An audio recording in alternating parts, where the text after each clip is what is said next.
අපියන් textile අපගේ YouTube නාලිකාවට බොහෝ සාදරයෙන් පිළිගන්නවා. වැඩි දෙනාගේ ඉල්ලීම් පරිදි මෙන්න මේ ලස්සන ගවුම් මෝස්තරය තමයි මම අද ඔයාලට කියලා දෙන්න යන්නේ. මේ සඳහා මම මගේ මිනුම් අරගෙන තියෙනවා. උරහිස මිනුමංගල් 14යි, පපුවට මිනුමංගල් 38යි, උකුලවට මිනුමංගල් 40යි, ගවුමේ සම්පූර්ණ උස අඟල් 40යි, ඉනට උස අඟල් 16ක් විදිහට තමයි මම අරගෙන තියෙන්නේ. අපි දැන් බලමු මේ සඳහා අවශ්‍ය බ්ලොක් එක කොහොමද නිර්මාණය කරගන්නේ කියලා. මේ සඳහා මම කොළ දෙකක් එක මත එක තියලා තියෙනවා. ඒක මේ පේන ආකාරයට දෙකට නමා ගන්න. ඉදිරිපස සහ පිටුපස යන බ්ලොක් කොටස් දෙකම එකම බ්ලොක් එකේ තමයි මම නිර්මාණය කරන්නේ. මේ ආකාරයට මම දෙකට නමා ගත්තා. එතකොට අපිට නැම්මවල් දෙකක් ඉදිරිපසට සහ පිටුපසට ඇවිල්ලා තියෙනවා. මේ ආකාරයට.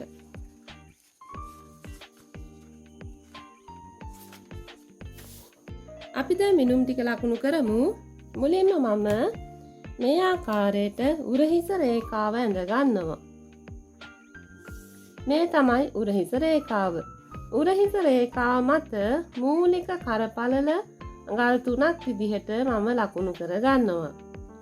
ඉන්පසුව මෙම රේඛාව මත උරහිස මිනුම අඟල් 14 දෙකට බෙදලා එන අඟල් 7 මේ ආකාරයට ලකුණු කර ගන්න අඟල් 7යි. එම අඟල් 7 ලකුණු කරපු ලක්ෂයේ ඉඳන් අඟල් 1ක් පහත් කරලා උරහිස ඇල රේඛාව මේ පේන ආකාරයට ඇඳ ගන්න. මූලික කර පළල අඟල් 3යි, මූලික කර ගැඹුරු අඟල් 3මාරක් මම මේ ආකාරයට ලකුණු කරගෙන මූලික කර මේ ආකාරයට ඇඳ ගන්නවා. උරහිස රේඛාවේ ඉඳන් මූලික අත්කට උස රේඛාව මම දැන් ඇඳ ගන්න හදන්නේ. ඒ සඳහා අඟල් 7ට අඟල් 1මාරක් මම එකතු කරලා අඟල් 8මාරක් පහලින් මේ පේන ආකාරයට රේඛාවක් ඇඳ ගන්නවා. මම මේ ඇඳුම කැෂුවල් ඇඳුමක් විදිහට නිර්මාණය කරන නිසා තමයි අඟල් 1මාරක් එකතු කරේ.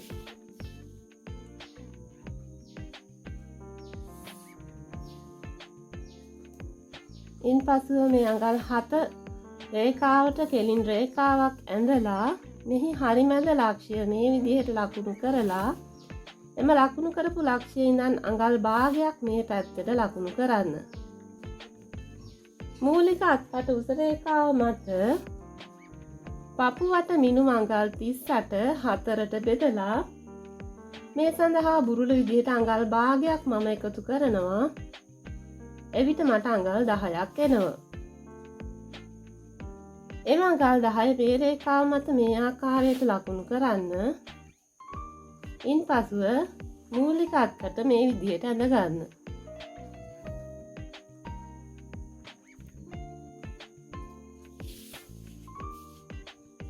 උරහිස රේඛාවේ ඉඳන් අඟල් 16ක් පහලින් ඉන රේඛාව මම මේ ආකාරයට ඇඳ ගන්නවා.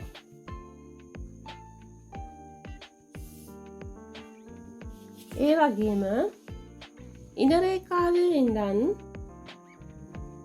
අඟල් 7ක් පහලින් අඟල් 6 සිට 8 දක්වා අපිට ලකුණු කරන්න පුළුවන් උකුල උස රේඛාව විදිහට මම අඟල් 7ක් පහලින් මේ ආකාරයට උකුල රේඛාව ඇඳ ගන්නවා. සම්පූර්ණ ගවුමේ උස අඟල් 40යි. මම අඟල් 40 මේ ආකාරයට ලකුණු කරලා වාටිය රේඛාව මේ ආකාරයට ඇඳ ගන්නවා. උකුල රේඛාව මත උකුලවට මිනුම අඟල් 44ට බෙදලා බුරුල විදිහට අඟල් 1ක් එකතු කරහපු එන අඟල් 11 එම රේඛාව මත මම මේ ආකාරයට ඇඳ ගන්නවා. එම අඟල් 11ම වාටිය රේඛාවේ මම ලකුණු කරලා මේ ආකාරයට රේඛාවන් ඇඳ ගන්නවා. ඉන්පසුව පහළ වාටිය රේඛාවේ සිට අඟල් එකක් මේ ආකාරයට ඒ ලයින් හැඩයක් දෙනවා. ඉන රේඛාවේ ඉඳන් අඟල් එකක් ඉහළට ඔසවලා නැවත අඟල් එකක් මේ පැත්තට ලකුණු කරන්න. ඉන්පසුව ඉන මේ ආකාරයට හැඩ කරගන්න. එවිට අපිට ඇඳුම හැඩට නිර්මාණය කර ගැනීමේ හැකියාවක් තියෙනවා. මෙම ගවුමේ පහළ ප්‍රිල් කොටසක් තියෙනවා. ප්‍රිල් එකේ උඩ උස විදිහට මම අඟල් 8ක් ලකුණු කරනවා. මේ ආකාරයට ඉන්පසුව ප්‍රිල් කොටස ඇඳ ගන්නවා. මෙම ස්ථානයේ ඉඳන් අඟල් 10ක් වැඩිපුරව මම ප්‍රිල් කොටස සඳහා රැලි වෙන්න මම ලබලා දෙනවා. ප්‍රිල් එක. ඉන්පස්සේ මෙම ලක්ෂයේ ඉඳන් අඟල් එකක් ඉහළට ඔසවලා ගවුමේ ඉහළ කොටස මේ ආකාරයට හැඩ කරගන්න.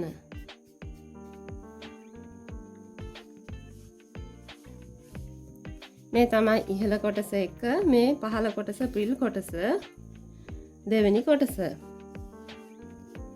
මෙහිදී උරහිසේ පොඩි රැලි ගතියක් තියෙන ඒ සඳහා උරහිස නැවත අඟල් එකක් මේ පැත්තට දික් කරලා මේ ආකාරයට අලුත් අත්කට ඇඳ ගන්නවා. මෙම කොටස මෙතනින් පටියක් දාලා යට ගහනකොට මෙම වැඩිපුර තියෙන අඟල් එක රැලි විදිහට අපිට මෙතනට ලැබෙනවා. මූලික කර පළල අඟල් භාගයේ සිට අඟල් එකක් ඔයාලට වැඩි කරගන්න පුළුවන්. කර ගැඹුරු විදිහට අඟල් 5ක් ඔයාලට දෙන්න පුළුවන්. ඉන්පසු අලුත් කර මේ ආකාරයට ඇඳ ගන්න.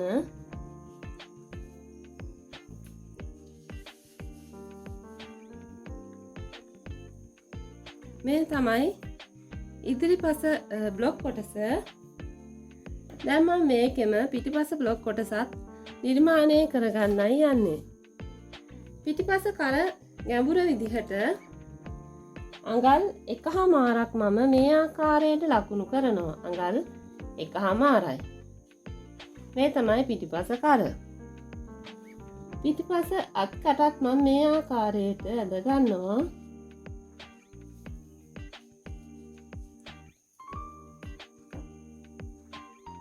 දැන් අපි මෙම කොටස් කපා ගනිමු.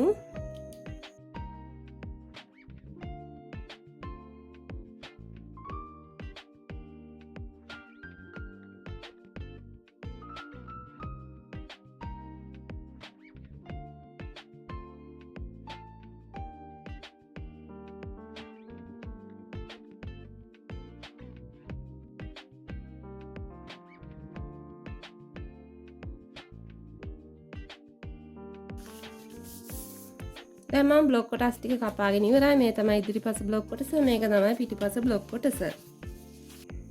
පිටිපස බ්ලොක් කොටසේ මම අඟල් 6ක ඕපන් එකක් දෙනවා. කර වටේ සහ අත වටේ පායිපින් කරගන්න තියෙන්නේ. ඒ වගේම මෙතනත් අපි පායිපින් කොටස් දෙකක් පටියක් විදිහට ගැට ගහන්න නිර්මාණය කරගන්න ඕනි. මෙතනින් නැවත අපිට පටියක් අවශ්‍ය වෙනවා. අපි මේ පටිය නිර්මාණය කරගනිමු. අඟල් එකක් පළල පටියක් විදිහට තමයි මම නිර්මාණය කරගන්නේ. ඉන්පසු වලට එම පටිය දිගේ බටන් අල්ල ගන්න පුළුවන්. දැන් මම මේ දිගටම පටියක් නිර්මාණය කරගන්න ඕනි. මේ සඳහා අඟල් 2ක් පළල පටි කොටසක් මේ ආකාරයට නිර්මාණය කරගන්නවා. අඟල් 2යි. මෙහිදී අඟල් භාගේ දෙපැත්තෙන්ම ඇතුළට නැමෙනවා. එම අඟල් භාග දෙක තමයි මම මේ දෙපැත්තෙන් ලකුණු කරන්නේ. අඟල් භාගය.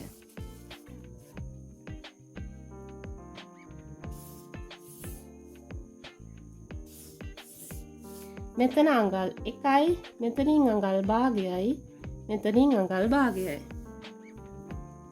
අපි දැන් ඒ කොටසත් කපා ගනිමු.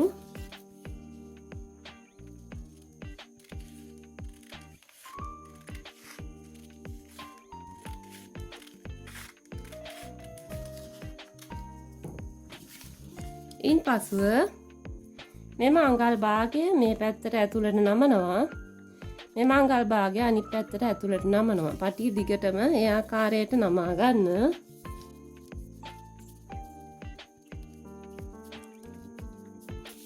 ඉන් පසුව මේ ආකාරයට හරි මැදින් තියලා දිගටම මහගෙන එන්න. අයිනෙන් මැහුමකුයි මේ පැත්තේ අයිනෙන් මැහුමකුයි දිගටම මහගෙන එන්න.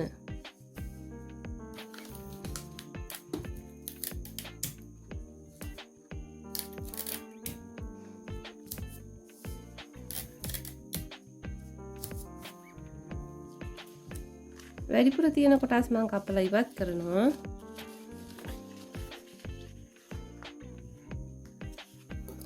මෙම් පටි කොටස මහ ගත්තට පස්සේ තමයි කරවටේට එහෙම පයිපින් කරගන්න ඕනි.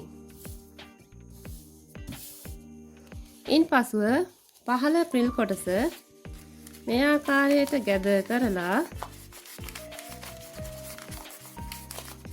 පහළට තියලා අලව ගන්න, මසා ගන්න. බ්ලොක් එක නිර්මාණය කරනකොට මම කිසිම තැනකට මැහුම් වාසි එකතු කරලා නැහැ. නමුත් රෙද්ද මත තියලා කපන අවස්ථාවේදී අනිවාර්යයෙන්ම සෑම තැනකටම මැහුම් වාසි එකතු කරගන්න අමතක කරන්න එපා.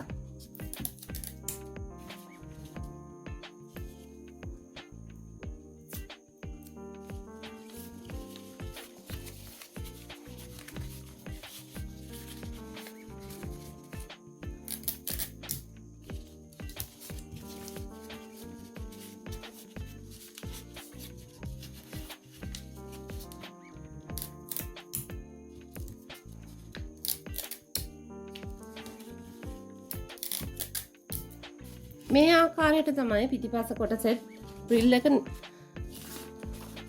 මහා ගන්න තියෙන්නේ. මම ඒක ඔයාලට මෙතනදි කියලා දෙන්නේ නැහැ. මම මේ ඉදිරිපස්ස කියලා දුන්නා. ඒ ආකාරයටම පිටිපසත් නිර්මාණය කරගන්න. ඉන් පසුව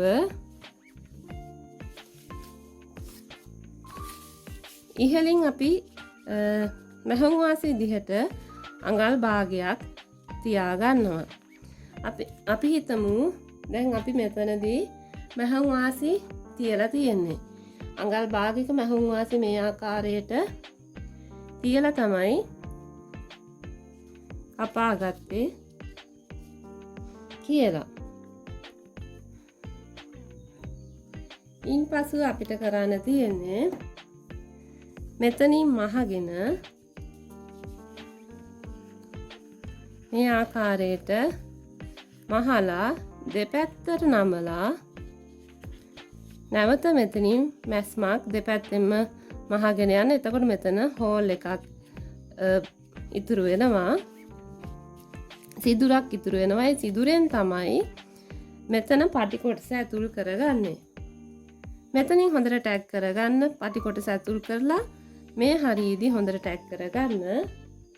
අපි හිතමු අඟල් 15ක් පමණ දිගට පටි කොටස් 4ක් අපිට අවශ්‍ය වෙන අත් කොටස් දෙකටම මේ ආකාරයට අපිම පටි කොටස් මම එක කරලා පෙන්නන්නම්. පටි කොටස් කපා ගත්තා කියලා අඟල් එකක් පල්ලට පටි කොටස් කපලා මේ ආකාරයට නමලා මහ ගන්න මුලින්ම පයිපින් කොටසක් විදිහට අඟල් කාලක් විතර පළලක් තියෙන විදිහට පයිපින් කොටසක් ඔයාලා නිර්මාණය කරගන්න. මේ ආකාරයට මම ඔයාලට කොලයක නිර්මාණය කරලා පෙන්වන්න නිසා මේ ආකාරයට පෙන්වන්නම්. ඉන්පසුව මහගත්ත සිදුර ඇතුලේ මේ ආකාරයට දාගන්න. මේ විදිහට මේ පැත්තේ සහ අනිත් පැත්තෙනුත් ඒ ආකාරයටම දාගන්න. මේ ආකාරයට දාලා හෝල් එක ඇතුලේ මහල වුණාට පස්සේ හෝල් එක ඇතුලෙන් තමයි දාන්නේ. මේ ආකාරයට දාලා ගැද කරලා ගැට ගහන්න. ගැටයක් ගහන්න. එතකොට රූපේ පේන ආකාරයටම ඔයාලට ඇඳුම නිර්මාණය කරගන්න පුළුවන්. මේ ආකාරයට තමයි අපිට ඒ ඇඳුම නිර්මාණය කරගන්න තියෙන්නේ. අත් වටේ කර වටේ පයිපින් කරලා තමයි තියෙන්නේ. මම හිතනවා මම කියා දීපු ගවුම් මොස්තර ඔයාලට පැහැදිලි ඇති කියලා. මේ වගේම තවත් වටිනා වීඩියෝ එකකින් නැවත අපි හමු වෙමු. එතකන් ඔයාලට සුබ දවසක්. බයි.